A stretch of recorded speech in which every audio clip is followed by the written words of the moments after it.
하나님과 소통하라. 네, 오늘도 많이 모이셨습니다. 2부 예배 때도 평소보다 많이 오셨는데 3부 예배 때도 많은 분 참여하신 것 같습니다.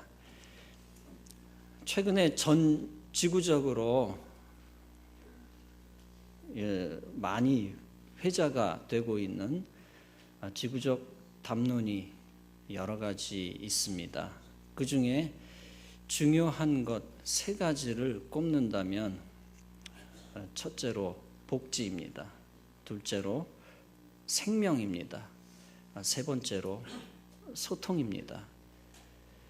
유럽에서는 복지를 해서 나라가 망했다고 난리입니다. 반대로 아시아권에서는 복지 안 한다고 난리입니다. 전 세계적으로 복지에 관한 관심과 논란이 많습니다.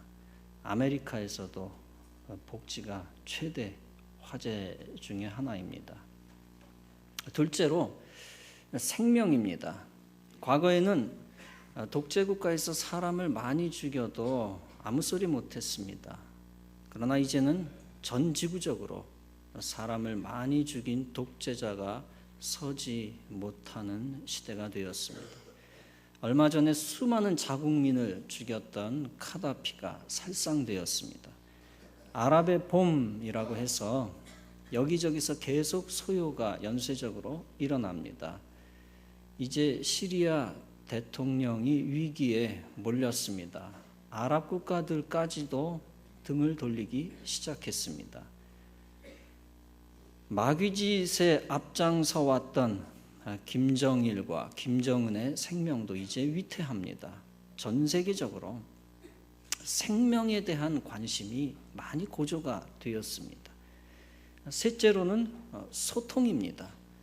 전 세계가 인터넷으로 뒤덮였습니다. 휴대폰으로 소통이 안 되는 지역이 없습니다.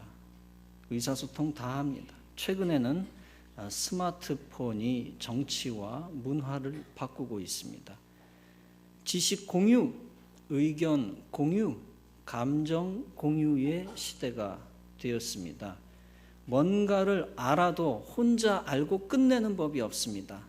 알아도 다 같이 알아야 되는 시대가 되었습니다. 어떤 지식이라고 하는 것이 특정인의 것으로 비밀스럽게 남겨지는 법이 없습니다. 인터넷 시대에 모든 사람이 함께 가질 수가 있게 되어진 것이죠. 접근성이 아주 쉽습니다. 전유할 수가 없습니다. 독점할 수가 없습니다. 지식도 다 같이 가져야 되는 겁니다. 감정도 혼자만 느끼고 끝나는 법이 없습니다. 감정도 다 똑같이 느껴야 되는 시대가 되었습니다. 그래서 정치권에서도 소통이 잘 되지 아니하면 정치 자체가 불가능합니다. 지역과 지역, 나라와 나라, 문화와 문화가 한 덩어리가 되었습니다. 이 소통의 시대에 설교자가 기대하는 것이 있습니다. 북한의 휴대폰이 빨리 보급되는 것입니다. 지금 북한 사람 100명 중에 1명꼴로 몰래 휴대폰을 가지고 있다 하는 이야기가 있습니다만 더 늘어나야 합니다. 몰래 가지고 있는 사람들 사이에선 굉장한 소통이 이루어지고 있다고 합니다. 휴대폰 때문에 인민 전체가 북한 정권의 등을 돌렸으면 좋겠습니다. 그리고 더 나아가 소통의 미디어를 가지고 전 세계에 복음이 더 빨리 확산이 되었으면 좋겠습니다. 그런 일들이 반드시 일어날 줄로 믿습니다. 이런 일들이 일어나기 위해서는 사람의 힘만 가지고 안 되고 성령께서 도와주셔야 가능한 줄로 믿습니다. 영적 소통의 주체가 되시는 성령께서 모든 물질적 소통을 주도하실 것입니다. 복음 전파를 위해 성령께서는 사람을 도구로 활용하십니다. 먼저 사람의 마음을 움직이시고 입술을 주장하시고 사람이 도구를 활용케 하십니다. 과학기술을 다스리는 것도 성령님이십니다. 모든 인간의 문화, 제도를 다스리시는 분도 성령님이십니다. 도구를 이용하라, 도구를 이용하도록 명령하시는 분도 성령님이십니다. 종교개혁 때 마틴 루터가 독일에서 인쇄술을 활용했습니다. 라틴어로 된 성경을 독일어로 번역을 해서 인쇄 기술에 걸어서 국민들에게 배포를 해버렸습니다. 그래서 종교개혁이 성공을 거두었습니다. 이 소통의 인쇄술이 성령의 도구가 된 겁니다. 하나님은 모세에게 지팡이를 주셨습니다. 그 지팡이를 가지고 홍해를 가르고 반석을 쳐서 물을 내셨습니다. 그 지팡이를 뱀으로 바꾸시고 기적을 일으키셔서 이집트 왕을 굴복하셨습니다. 굴복시킨 것입니다. 하나님은 돌판에 십계명을 새겨서 이스라엘 백성들과 소통하셨습니다. 영적으로 소통하신 것이죠. 하나님은 법궤를 주셔서 그것을 통하여 이스라엘 민족들과 동행하셨습니다. 하나님은 성막을 주셔서 제사를 받으시고 이스라엘 백성들과 하나가 되셨습니다. 제사를 통하여 죄를 씻어주시고 기도를 들어주시고 복을 주셨습니다. 하나님은 율법책을 주셔서 이스라엘 백성들이 우상 숭배하지 못하게 하셨습니다. 우상과 소통하지 못하게 하시고 율법책을 통하여 하나님과만 소통하게 하셨습니다. 예수께서는 사물들을 가지고 비유의 말씀을 하셔서 인생들과 소통하셨습니다. 그것을 통하여 천국의 복음을 깨달아 알게 하시고 사람들을 구원으로 초청하셨습니다. 예수께서 제자들을 만드시고 세워서 제자들로 하여금 교회를 세우게 했습니다. 그 교회들을 통하여 천국 복음이 증거되게 하셨습니다. 또한 예수께서 제자들로 하여금 성경을 만들게 하시고 그것을 통해서 천국 복음이 증거되게 하셨습니다. 예수께서 누가복음 19장에서 말씀하셨습니다. 내가 너희에게 말하노니 만일 이 사람들이 잠잠하면 돌들이 소리 지르리라. 무슨 말씀입니까? 하나님께서는 복음 전파자를 사용하셔서 불신자와 소통하시겠다는 겁니다. 그런데 복음 전파자가 명령을 듣지 않고 말을 듣지 않으면 돌들까지도 사용하셔서 불신자와 소통하시겠다는 겁니다. 어떤 도구를 사용해서라도 구원의 기회를 주시겠다는 것입니다. 여러분, 주님이 가장 답답해 하시는 것이 있습니다. 그것은 인생이 하나님과 소통하지 못하는 것입니다. 소통이 막힌 겁니다. 인간의 죄 때문에 인간이 하나님께 다가가는 길이 막혔습니다. 왜냐하면 머리카락 하나 같은 홀이라도 죄가 있으면 하나님 근처로 갈 수가 없기 때문입니다. 그래서 막혀버렸습니다. 로마서 3장은 말씀합니다. 모든 사람이 죄를 범하였음에 하나님의 영광에 이르지 못하더니 죄 때문에 하나님과 단절되어서 하나님 곁으로 갈 수 없게 되었다는 말씀입니다.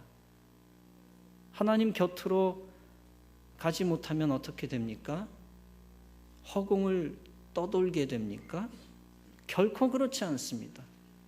하나님 곁으로 가지 아니하면 허공을 떠돌아다니는 게 아니라 지옥으로 갑니다. 영원한 형벌의 장소, 죄를 가두는 지옥으로 갑니다. 그 지옥은 하나님과 영원히 소통 없이 단절된 곳입니다. 유일하게 소망이 없는 곳이 지옥입니다. 유일하게 탈출구가 없는 곳이 지옥입니다. 이 땅에서는 아무리 폐쇄적인 공간이라도 결국에는 다 빠져나갈 수 있습니다. 창문이 없어도 밖에서 망치를 두드리든 안에서 두드리든 결국엔 뚫어낼 수 있습니다. 인간이 탈출구, 뜻이 있는 곳에 길이 있다고 어떻게 해서든 엑싯 만들어낼 수 있습니다. 그러나 유일하게 탈출구가 없는 곳, 지옥입니다. 단테의 신곡에 보면 지옥에 대한 문학적인 묘사를 이렇게 하고 있습니다. 지옥 문에는 다음과 같은 글이 있다. 이곳에 들어오는 자는 모든 희망을 버려라. 여러분, 사람이 아무리 고통이 커도 언젠가는 끝날 것이다 라는 생각을 하기 때문에 참아낼 수 있습니다. 아무리 머리가 아파도 언젠가는 고통이 끝날 것이다 라는 생각 때문에 참아냅니다. 군대 안에서 언젠가는 제대할 수 있는 날이 있다라는 희망 때문에 버텨냅니다. 군대 생활이 어려워도. 그러나 지옥에는 그런 희망이 전혀 없습니다. 영원히 하나님과 소통이 없는 단절된 장소, 지옥입니다. 그러나 하나님은 인생과 영원히 갈라서기를 원치 아니하십니다. 하나님의 영광에 이르는 소통, 즉 구원의 기회를 얻기를 원하십니다. 베드로후서 3장은 말씀합니다. 오직 너희를 대하여 오래 참으사 아무도 멸망하지 않고 다 회개하기에 이르기를 원하시느니라. 이렇게 회개하기만 하면 하나님과 소통되는 역사가 일어날 줄로 믿습니다.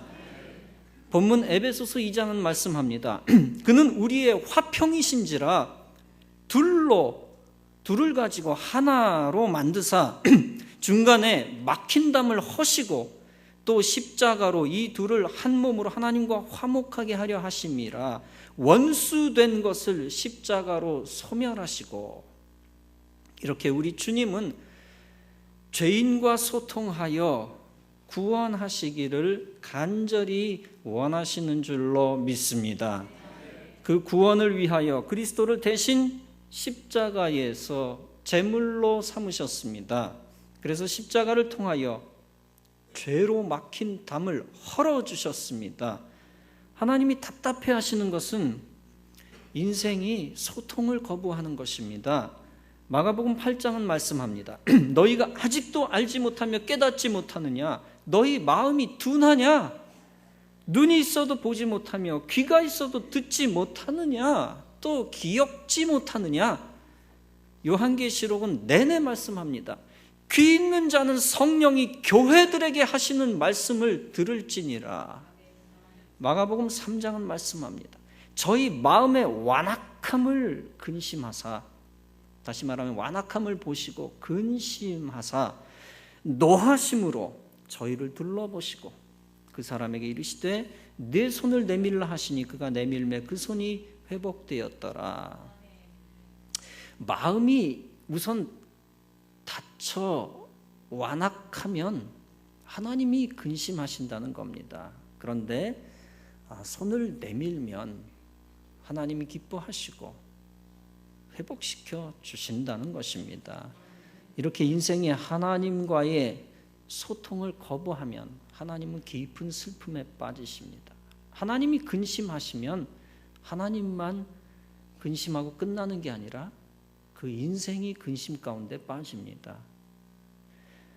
반대로 하나님과의 소통을 받아들이면 하나님의 마음이 밝아집니다. 하나님의 마음이 밝아지면 인생의 마음도 밝아지고 형통하게 되어지는 것입니다. 여러분, 주님께 손을 내밀고 주님과 소통하면 병고침을 받게 되어질 줄로 믿습니다. 주님과 영적으로 소통하면 모든 문제가 해결됩니다. 모든 육체의 문제는, 모든 물질의 문제는 다 영적 문제입니다. 인간 사이에서도 소통이 안 되면 답답하고 우울합니다. 우울한 거 한 개인의 문제가 아닙니다. 관계의 문제입니다. 그냥 덜커덕 우울해지는 게 아니라 알고 보면 다 관계의 문제입니다. 지지난주에는 전 국민을 충격에 빠뜨린 어처구니 없는 사건이 터졌습니다. 한 가정주부가 남편에게 떠나지 않으면 동맥을 끊고 죽어버리겠다. 할 수 없이 남편이 떠납니다. 아들과만 살면서 아들에게 집착합니다. 너 전교 1등 해라. 그렇지 않으면 인생이 아니라는 거죠. 강요를 합니다. 아이는 강박관념의 이성을 잃어버리고 어머니를 살해하는 무서운 범죄자가 되었습니다. 핵가족에서 전자가족 시대가 되면서 소통이 막혔기 때문입니다. 부부 사이에서, 부모 자식 간에, 또 형제 사이에서 오해가 생기면 소통하지 못합니다. 그러면 일이 손에 잡히지도 않게 됩니다. 반대로 화해하고 오해가 풀리면 마음이 뻥 뚫어집니다. 순식간에 우울함도 사라져버립니다. 인간 사이에서도 이렇게 소통이 중요한데 생명이 걸려있는 하나님과의 소통은 얼마나 중요합니까? 그 소통의 방법이 무엇입니까? 최고의 방법은 하나님을 찾고 예배 드리는 것임을 믿으시기 바랍니다. 요한복음 4장은 말씀합니다. 아버지께 참으로 예배하는 자들은 신령과 진정으로 예배할 때가 오나니 곧 이때라. 아버지께서는 이렇게 자기에게 예배하는 자들을 찾으시느니라. 그렇습니다. 예배를 통하여 인생은 하나님과 소통합니다. 하나님과 소통하면 하나님과 가까워집니다. 하나님과 가까워지면 인생이 하나님이 원하시고 기뻐하시는 인생이 됩니다. 하나님이 원하시는 것을 빨리빨리 알아차릴 수 있기 때문입니다. 그러다 보면 하나님 뜻대로 살게 되어집니다. 이 소통의 개념과 관련하여 우리 아이 이야기를 잠깐 하겠습니다. 웬만하면 영빈 얘기를 안 하고 싶은데 설교의 생활 이야기가 가장 적합하게 도움이 되는 것 같습니다. 아들 영빈이가 유치원에 금년에 들어갔는데 엄마와 소통할 필요성이 있잖아요. 그래서 핸드폰 번호를 외우게 합니다. 010-3765-0501 이런 식으로 노래하듯이 계속 외우다 보니까 잘 외우고 직접 전화도 합니다. 그러다 어느 날 갑자기 묻습니다. 그런데 하나님 전화번호는 뭐야? 여러분, 아이는 얼마나 하나님과 전화 통화하고 싶었겠습니까? 새벽 예배 시간에 아이들이 집에 혼자 남아 있을 때 잠에서 깨면 울면서 전화기를 찾아 엄마한테 전화를 합니다.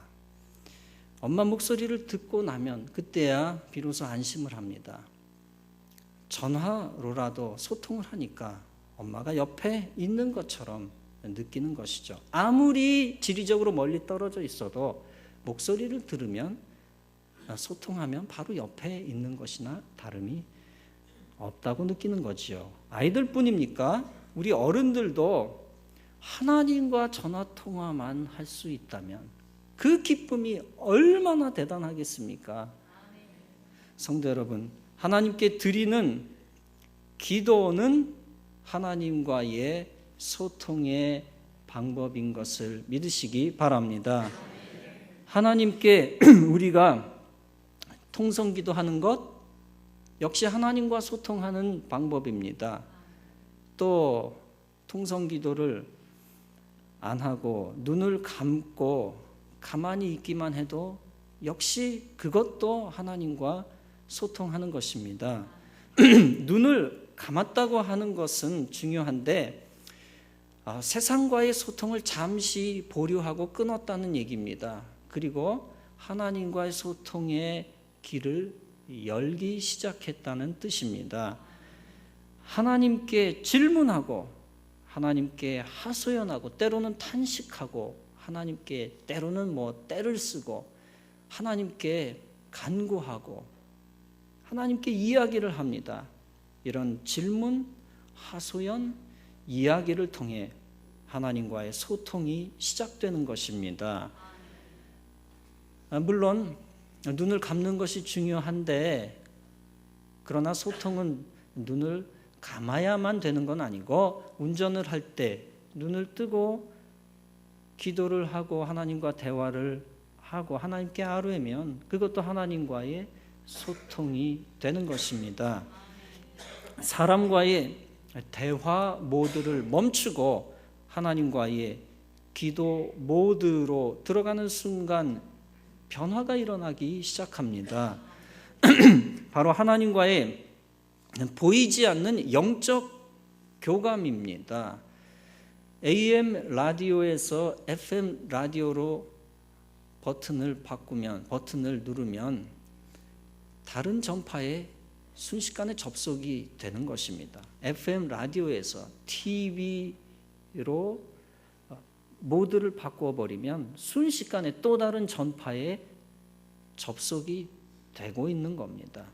마찬가지로 세상 바라보다가 사람과 이야기하다가 눈을 감고 하나님께 말하기 시작하는 순간 하나님과 접속이 이루어지게 되는 것입니다. 그러면 당장 내 귀에 아무 소리가 들리지 않는다 할지라도 알게 모르게 하나님과 소통이 시작된 것입니다. 기도를 통해 하나님과 소통하면 하나님이 도와주십니다.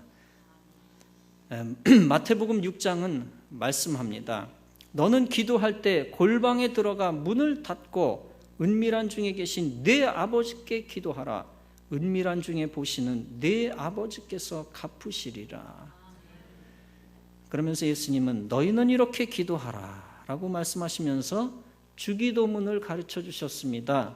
하늘에 계신 우리 아버지여 라고 시작합니다. 하나님을 부르기만 하면 하나님과 소통하게 되는 것입니다. 오늘날 우리에게 일용할 양식을 주옵소서. 우리 죄를 사하여 주옵소서. 시험에 들게 하지 마옵소서. 악에서 구하여 주옵소서. 여러분, 하나님께 달라고 간구하는 순간 하나님과 소통이 이루어지기 시작합니다. 그래서 이 달라는 것도 중요합니다.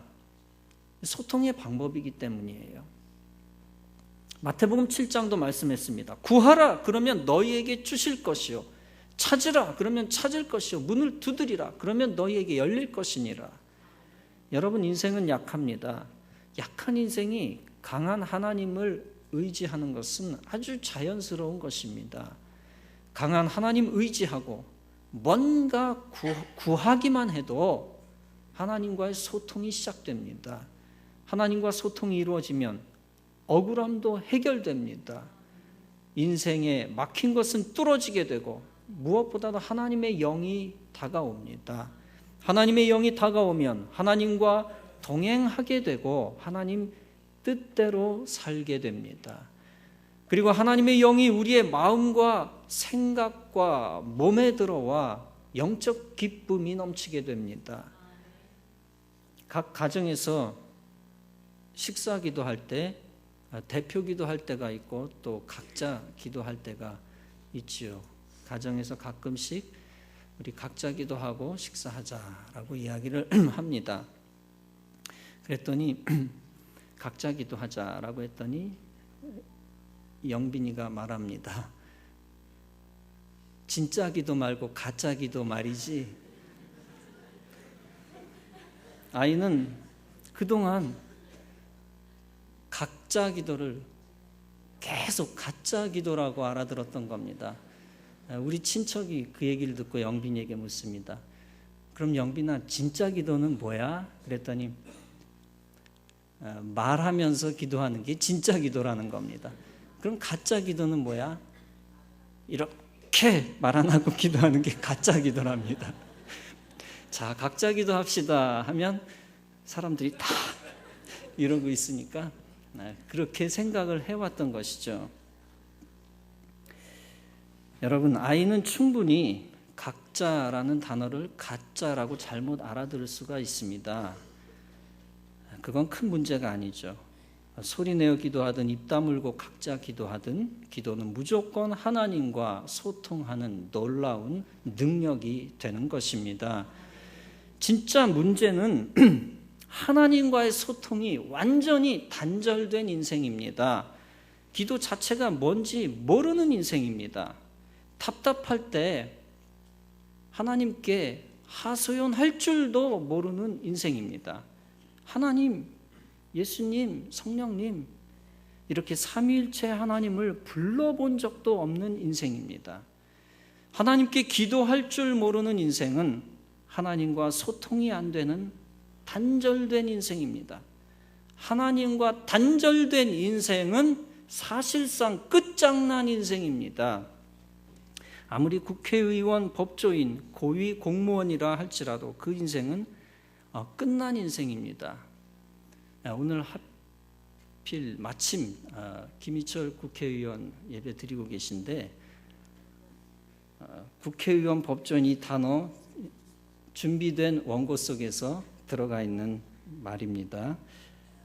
아무리 우리가 세상에서 영향력을 가지고 있는 사람이라 할지라도 하나님과 단절된 인생, 끝장난 인생입니다. 반면에 세상적으로는 당장 형통하지 못하는 것 같아도 하나님과 소통하는 인생은 모든 것을 얻은 인생입니다. 하나님이 그 인생을 책임져 주시기 때문입니다. 하나님이 그 영혼을 구원하시기 때문입니다. 하나님으로부터 행복을 받을 자격을 갖고 있는 것입니다. 구원, 행복, 이것은 하나님께 기도하며 하나님과 소통하는 자에게만 주어지는 특권인 줄로 믿습니다. 로마서 10장은 말씀합니다. 누구든지 주의 이름을 부르는 자는 구원을 얻으리라. 주의 이름을 부를 때 구원이 있고 능력이 있고 영적 형통함이 있게 되는 것입니다. 따라 하시겠습니다. 하나님과 소통하라. 세상에 다른 것을 다 잃어버리는 한이 있어도 결코 하나님과 소통하는 길을 잃지 마시기 바랍니다. 하나님과만 연결되어 있고 접속되어 있으면 세상에서 캄캄해도 상관없습니다. 하나님이 희망 주시고 능력 주시고 도울 사람을 주실 것이기 때문입니다. 하나님과 소통하는 자에게 환경의 변화의 선물도 허락해 주실 것입니다. 로마서 8장은 말씀합니다. 누가 우리를 그리스도의 사랑에서 끊으리요? 환난이나 곤고나 핍박이나 기근이나 천사들이나 권세자들이나 현재일이나 장래일이나 적신이나 위험이나 칼이랴. 능력이나 내가 확신하노니 능력이나 높음이나 기품이나 다른 아무 피조물이라도 우리를 우리 주 그리스도 예수 안에 있는 하나님의 사랑에서 끊을 수 없느니라. 성도 여러분, 그리스도와의 소통이 영원히 끊어지지 않는 축복이 여러분들에게 다 있기를 주님의 이름으로 축원합니다. 경제적 어려움, 자존심의 상처 때문에 그리스도의 소통이 끊어져서는 안 됩니다. 오히려 세상에 어려움이 있어도 그리스도와 더 깊은 교제 속에 들어가야 합니다. 그 깊은 교제는 흔들리지 않는 강력한 믿음의 고리가 됩니다. 믿음의 고리로 주님과 든든하게 연결된 강한 인생이 되시기를 바랍니다. 성도 여러분, 진정 우리가 세상에서 살아날 길은 인맥이 아닙니다. 인맥도 말년에는 다 끊어지고 물질도 있다가 없어지고 없다가 있고 다시 없어지는 것입니다.